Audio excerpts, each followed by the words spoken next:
ড্রাইভারটা দরকার ছিল।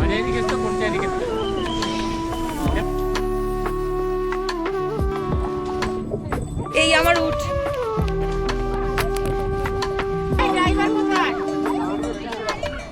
ড্রাইভার আছে, কি হয়েছে? আমরা এখন আছি নুব্রা ভ্যালির হুন্টারে। আর এই মাস্কটা পরার কারণ হচ্ছে এখানে প্রচুর ধূল।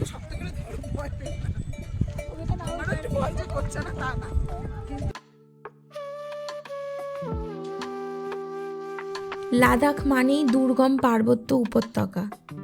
আর এই দুর্গম পার্বত্য উপত্যকার বুক চিরে যেতে যেতে অ্যাডভেঞ্চারের সাথে সাথে এক অন্যরকম অনুভূতিরই সাক্ষী থাকা যায়। এমন এক অনুভূতি যা আমাদের মতো সমতলবাসী মানুষদের কাছে সুদূর এই পার্বত্য প্রান্তরের মাঝে দাঁড়িয়ে এখানকার নীল ঝকঝকে আকাশ, ঠান্ডা বাতাস, চারিদিকে শুষ্ক রং বেরঙের পাহাড়, কাঁকুড়ে মাটি, পাহাড়ের গায়ে দীর্ঘদিন ধরে জমে থাকা বরফ, এই সব কিছু চিরকাল না ভোলার মতো এক কাব্যগ্রন্থ হয়ে আমাদের মনে বাসা বেঁধে ফেলে। এত খরচা করে এসে আমরা এখান থেকে তো এটাই নিয়ে যেতে পারি। এটাই তো লাদাখ যাত্রীদের একমাত্র প্রাপ্তি। বন্ধুরা, আমার তৈরি চ্যানেলের লাদাখ সিরিজের আবার একটি নতুন ভিডিও নিয়ে আপনাদের সামনে ভাগ করে নিতে আমি চলে এসেছি।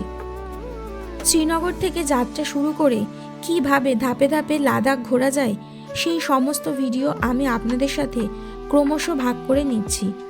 আমার চ্যানেলে লাদাখ সিরিজের প্লেলিস্টে সবকটি ভিডিও আপনারা পেয়ে যাবেন। এছাড়াও ডেসক্রিপশন বক্সে দেওয়া লিঙ্কগুলোতে ক্লিক করেও সেখান থেকেও আপনারা ভিডিওগুলো চাইলে দেখে নিতে পারেন, যেখানে লাদাখের সমস্ত ইনফরমেশন সমেত ভিডিওগুলো দেওয়া আছে। আজকের ভিডিওটি তাহলে বন্ধুরা শুরু করা যাক। আজকে আমাদের লাদাখের 6তম দিন। আমরা আজকে লে থেকে চলেছি নুব্রা ভ্যালির দিকে। লে থেকে নুব্রা ভ্যালির ডিস্টেন্স অ্যাপ্রক্স 120 কিলোমিটার। সকাল 8টা নাগাদ আমরা লে গেস্ট হাউস চেক আউট করে বেরিয়ে পড়েছি। আর এই যাত্রাপথে আমাদের প্রথমেই পড়বে হাইয়েস্ট মোটরোলা পাস, খাটদুংলা পাস। লে টু নুব্রা ভ্যালি যাবার রাস্তা কিন্তু মোটেই ভালো নয়। এমন খারাপ রাস্তা যে খুব ভালো গাড়ি আর খুব ভালো গাড়ির ড্রাইভার না হলে এই রাস্তা পার করা কিন্তু মুশকিল। যেতে যেতে এমন কিছু জায়গাও পড়বে যেখানে আসলে রাস্তা বলেই কিছু নেই। কখনো উঁচু নিচু এবড়ো খেবড়ো রাস্তা, আবার কখনো বা নদীর শুকনো চরের উপর দিয়ে আমাদের গাড়ি ছুটে চলেছে। আর রাস্তায় সেরকম ধুলো, গাড়ি এত জার্কিং করে যে ভেতরে যারা বসে থাকে তাদের অবস্থা প্রায় খারাপ হয়ে যায়। যাই হোক, লাদাখ মানেই তো অ্যাডভেঞ্চার। এইভাবেই আমরা পৌঁছে গেলাম 6ষ্ঠ দিনের আমাদের যাত্রাপথের প্রথম ভিউ পয়েন্ট খাটদুংলা পাস।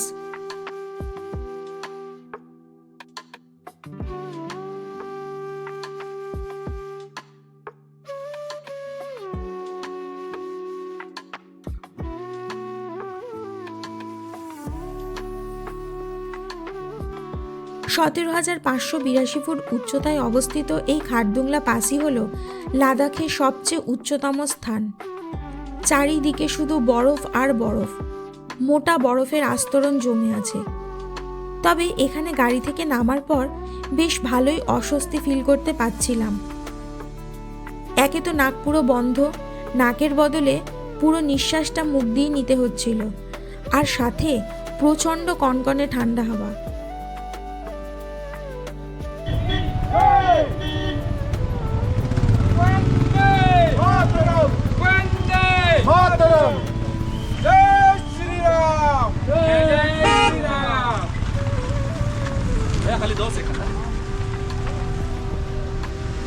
চলো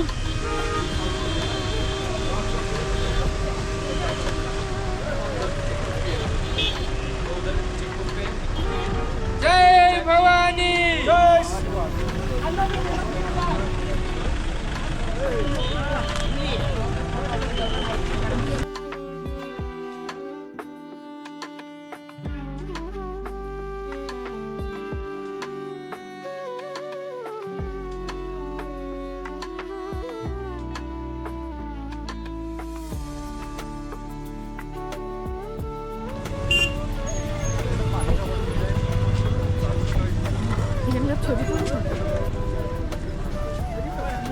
বন্ধুরা দেখতেই পাচ্ছেন এখানে কি পরিমাণ টুরিস্ট আর গাড়ির ভিড়।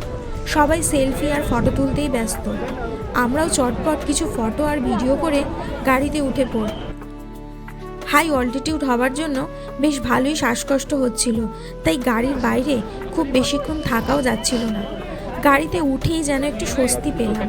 এই বাকি রাস্তাটা গাড়ির ভেতর থেকে যেতে যেতে দেখে নিলাম। এখান থেকে আমাদের গাড়ি ছুটে চলল নেক্সট ভিউ পয়েন্ট ডিস্কিট মনেস্ট্রির দিকে। পথে যেতে যেতে এমনই এক গাধার দলের সাথেও আমাদের দেখা হয়ে গেল। কি সুন্দর নিজেরা নিজেদের মতো আপন মনে পিঠে বোঝা নিয়ে ছুটে চলেছে দেখুন। এদের গন্তব্য নির্দিষ্ট করাই আছে, তাই কোনো দিকে ধ্যান না দিয়ে পিঠে তেলের ট্যাঙ্ক নিয়ে লক্ষ্যের দিকে এগিয়েই চলেছে। লাদাখের পথে আসলে এই রকম অনেক রকমের দৃশ্যই আপনাদের চোখে পড়বে। ওদের মতোই আমরাও আমাদের পরবর্তী লক্ষ্য ডিস্কিট মনেস্ট্রির দিকে এগিয়ে চললাম।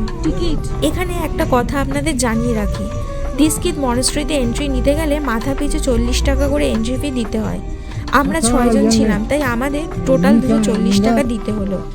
যেতে যেতে রাস্তার মাঝেই খানিকটা আগেই আপনাদের থেকে সেই এন্ট্রি ফি নিয়ে নেওয়া হবে। ये क्या टिकट है? कितने रुपीस का?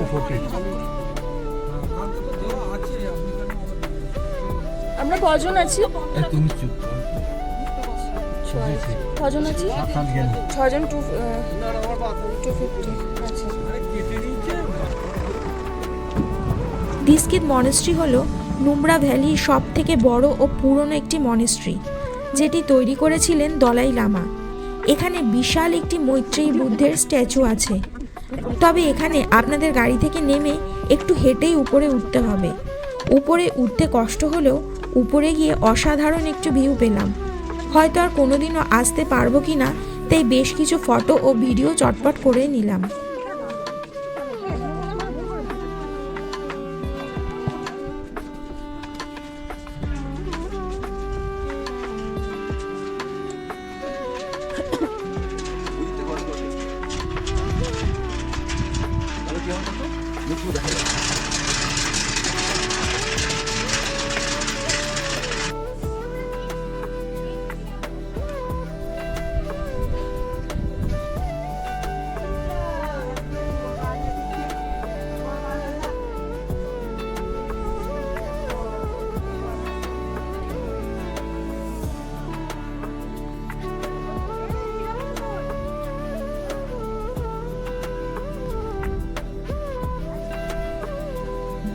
এরপর আমরা এগিয়ে চললাম আমাদের আজকের সারাদিনের জার্নির সব থেকে এক্সাইটমেন্ট প্লেস কুন্ডারের দিকে।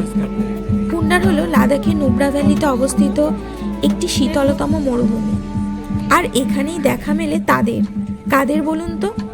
যাদের মরুভূমির জাহাজ বলা হয়। হ্যাঁ, এখানে দেখতে পাওয়া যায় 2 কুঁজওয়ালা উটের। এই 2 কুঁজওয়ালা উট সারা ভারতে একমাত্র এখানেই দেখা মেলে। আর শুধু দেখাই নয়, এদের পিঠে উঠে আপনারা এক পাক ঘুরেও আসতে পারবেন। আমরা এখন আছি নুব্রা ভ্যালির হুন্টারে। আর এই মাস্কটা পরার কারণ হচ্ছে এখানে প্রচুর ধুলো, পুরো বালির পাহাড়, চারিদিকে ধুলো ধুলো, মাঝে মাঝে আবার ধুলোর ঝড় উঠছে, সেই কারণে এই মাস্কটা পরা। এই এখন আমরা উটের পিঠে চড়বো, 2 কুঁজওয়ালা উট। উটগুলোকে দেখে না ভীষণ কষ্ট হচ্ছিল। সারাদিন যাত্রী নিয়ে ঘুরে ঘুরে ওরাও বোধহয় খানিকটা ক্লান্ত। এক একটা উটের সাথে ছোট ছোট বাচ্চাও ছিল। বাচ্চাগুলো এখন ট্রেনিংয়ে আছে, বড় হলে নতুন কাজে নিযুক্ত হবে বলে। ওদের মুখগুলো দেখে না ভীষণ মায়া লাগছিল। আমরা এখন অপেক্ষা করছি আমাদের কোন উটের পিঠে উঠবো সেই জন্য।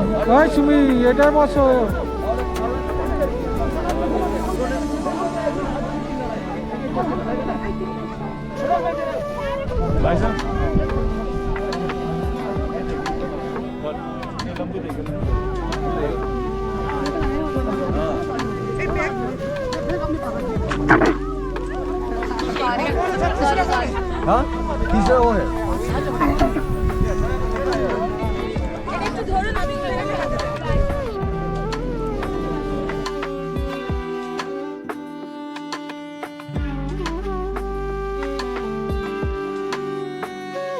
এখানে উটের পিঠে উঠে 1 রাউন্ড ঘুরে আসতে মাথা পিছু 500 টাকা করে নেয়।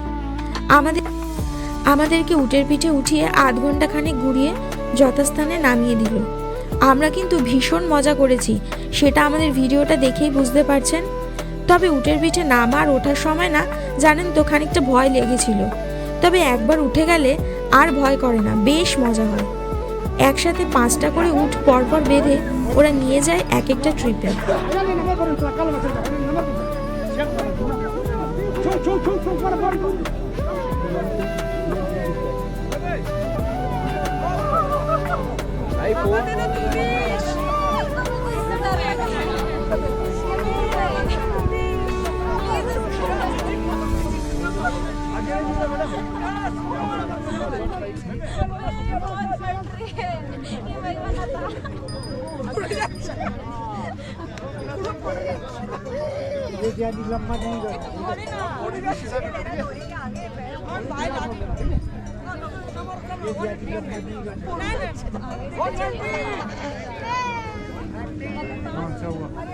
এবার তোলো ছবিটা।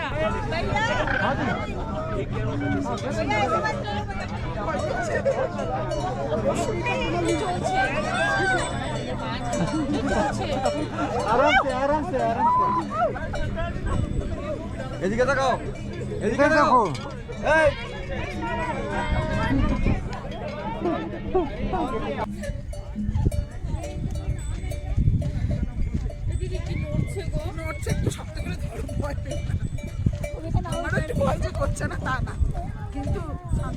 এই যে আমরা এখন উঠে চড়ছি, এই কাকিমা ভয় পাচ্ছে প্রচুর।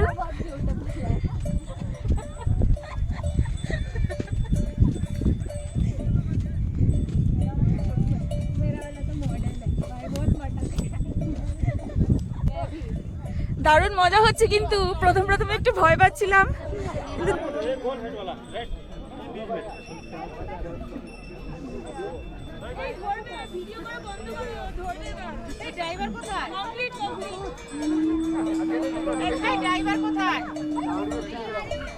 ড্রাইভার আছে, কি হয়েছে?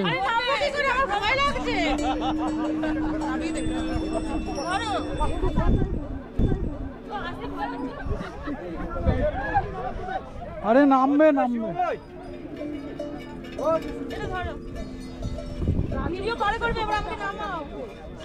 আরে এক এক করে নামবে,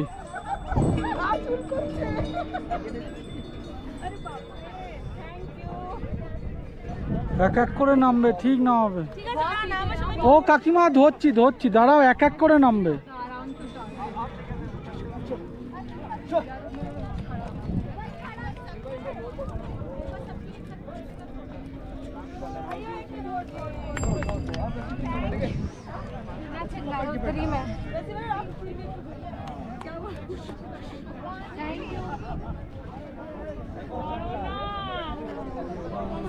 না, আসো আসো আসো।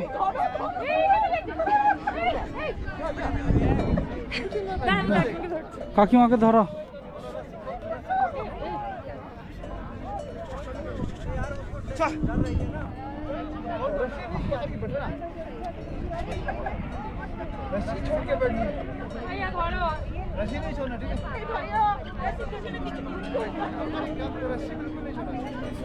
চারিদিকে পাহাড় আর তারই মাঝে বালিয়াড়ির উপর দিয়ে এইভাবে উটের পিঠে চড়ার এক অসাধারণ অভিজ্ঞতা আমি আমার জীবনে এই প্রথম অর্জন করতে পারলাম। আর আমরা যখন উঠে চড়ছিলাম তখন ঠিক সন্ধ্যের সময় ছিল।